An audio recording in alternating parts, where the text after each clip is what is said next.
पश्चिम महाराष्ट्रातील एका मोठ्या गावात राधा पाटील यांच्या सूर्यकांत फार्म्स ची मोठी ख्याती होती. राधा मॅम म्हणजे शेतीतली राणी. त्यांचे व्यवस्थापन, सौंदर्य आणि शेतीतले प्रचंड यश सर्वांनाच माहीत होते. पण त्यांच्या चेहऱ्यावर नेहमी एक खोल भीती आणि अविश्वासाची किनार दिसायची. तो माणूस जो नेहमी त्यांच्या जवळ असायचा तो होता विशाल. 25शीतला एक धडपड्या, कष्टकरी आणि प्रामाणिक तरुण, जो राधा मचा खास मदतनीस आणि बंगला सांभाळायचा. विशालचा संपूर्ण दिवस शेताची देखभाल आणि मच्या वैयक्तिक गरजा पाहण्यात जात असे. विशालला मॅमबद्दल प्रचंड आदर होता, जो हळूच एका निःशब्द प्रेमात बदलला होता. पण विशालला आपल्या जागेची जाणीव होती. तो केवळ एक मजूर होता आणि मची स्थिती एखाद्या राजमहालासारखी दुर्भेद्य होती. एकदा गावातील जत्रेकडून ट्रकरमधून परत येत असताना विशालने धाडस करून मॅमला विचारले, "मॅम, तुम्ही एकट्याच एवढं मोठं साम्राज्य सांभाळता. तुम्ही कधी तुमच्या आयुष्यात कुणाचा आधार घेण्याचा विचार केला नाही?" राधामने दूरवरच्या उजाड शेताकडे पाहिले आणि जड आवाजात बोलल्या, "विशाल, भरवसा आणि धोका यांचा फार जवळचा संबंध आहे." त्यांनी खुलासा केला की ही गोष्ट जुनी नव्हती. काही वर्षांपूर्वी त्यांनी आपल्या चुलत भावावर विश्वास ठेवून त्याला शेतीत भागीदार केले होते. त्यांनी स्वतःची सगळी जमीन, श्रम आणि बँक बॅलन्स त्याच्या नावावर केला. पण पीक जेव्हा जोमात आले आणि मोठा फायदा होणार होता, तेव्हा त्या भावाने कागदपत्रांमध्ये हेराफेरी करून मॅमला फसवले आणि संपूर्ण जमीन हडपण्याचा प्रयत्न केला. मॅम कशाबशा कायदेशीर लढाई जिंकल्या, पण या विश्वासघातामुळे त्यांना माणसांवरचा विश्वास पूर्णपणे गमवावा लागला. त्यांना माणूस म्हणजे धोका वाटू लागला. हा खुलासा विशालच्या मनात खोलवर रुजला. काही दिवसांनी त्याला शेतबंगल्यात एक विचित्र गोष्ट जाणवू लागली. मचा एक जुना, लाकडी गोठा होता जो नेहमी कुलूप बंद असायचा. रात्री उशिरा, जेव्हा अख्खा बंगला शांत असायचा, तेव्हा त्या बंद गोठ्यातून विशालला भयानक, भीतीदायक आवाज ऐकू यायचे. कधीतरी लोखंडी वस्तू आपटण्याचा आवाज, कधी मोठ्याने ओरडणे, तर कधी स्वतःवर नियंत्रण गमावल्यासारखे रडणे.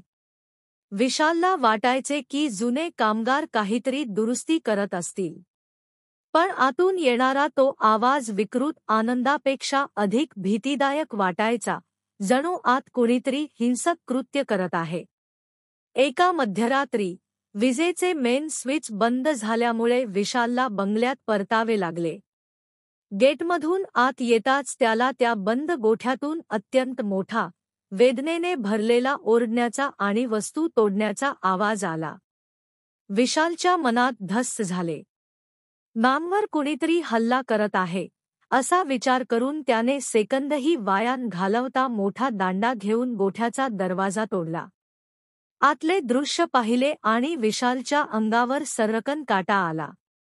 राधा मॅम जमिनीवर बसून किंकाळ्या मारत होत्या. त्यांनी त्यांचे जुने शेतीचे सगळे अवजारे, नांगर, फावडे जमिनीवर आपटून तोडून टाकले होते. त्यांच्या हाताला एका तुटलेल्या अवजाराची धार लागून जखम झाली होती आणि त्या वेदनेने विव्हळत होत्या. त्या वस्तू तोडण्यात आणि स्वतःला इजा पोहोचवण्यात विकृत आनंद मिळवत होत्या, जणू त्या क्रोधाने त्या जुन्या विश्वासघातावर सूड उगवत होत्या. विशालने लगेच मच्या हाताला धरले, ती अवजारे दूर केली आणि ओरडून त्यांना शांत करण्याचा प्रयत्न केला. मॅम थरथर रडत होत्या, "विशाल, मला माफ कर. मला स्वतःवर नियंत्रण ठेवता येत नाहीये." त्यांनी कबूल केले की त्या चुलत भावाच्या विश्वासघातामुळे त्यांना पोस्ट ट्रॉमॅटिक स्ट्रेस डिसऑर्डर चा एक गंभीर प्रकार जडला आहे. जेव्हा जेव्हा त्यांना ताण वाढायचा, तेव्हा या विकारातून त्या क्रोधाने शेतमालाचे नुकसान करण्याचा आणि स्वतःला इजा पोहोचवण्याचा मार्ग निवडत होत्या. विशालने क्षणाचाही विचार न करता मॅमला मदतीचा हात दिला. त्याने तात्काळ शहरातल्या डॉक्टरांशी बोलून मॅमला उपचारासाठी तयार केले. डॉक्टरांनी हा डिप्रेशनमुळे झालेला एक गंभीर मानसिक आजार असल्याचे निदान केले. विशालने नोकरी आणि मॅमचे रहस्य जपण्याची शपथ घेतली. मॅमने एक दिवस रात्री विशालकडे मागणी केली की मला सुंदर वेळेचा अनुभव हवा आहे आणि त्यांनी त्यांचे वक्तिमत्वावर माझा हात ओढून घेतला. मी खूप वेळ वक्तिमत्वावर तिला हवा तसा वेळ दिला आणि माझ्या जीवनातील रंग तिच्या जीवनात मिसळले. दोघे खूप खुश होतो. हा अनुभव वेगळाच होता. त्यांच्या चेहऱ्यावरचा आत्मविश्वास आणि आनंद परत आला. त्यांनी शेतीचे कामकाज पूर्णपणे हाती घेतले आणि विशालला कृतज्ञतेने बोलावले. विशाल, तू माझ्यासाठी जे केलेस त्यासाठी मी तुला या शेतीत भागीदार बनवेन. राधा मॅमचे डोळे भरून आले. विशालच्या निस्वार्थ इच्छेमुळे त्यांना जीवनाचा खरा अर्थ कळला. काही काळानंतर त्यांनी लग्न केले आणि त्या आनंदी जीवन जगू लागल्या. बोध, या जगात निस्वार्थ मदत, त्याग आणि शुद्ध प्रेम कधीच वाया जात नाही. नेहमी इतरांचे चांगले करावे, तरच आपल्याला हवे असलेले सुख, समाधान आणि कृतज्ञता मिळते.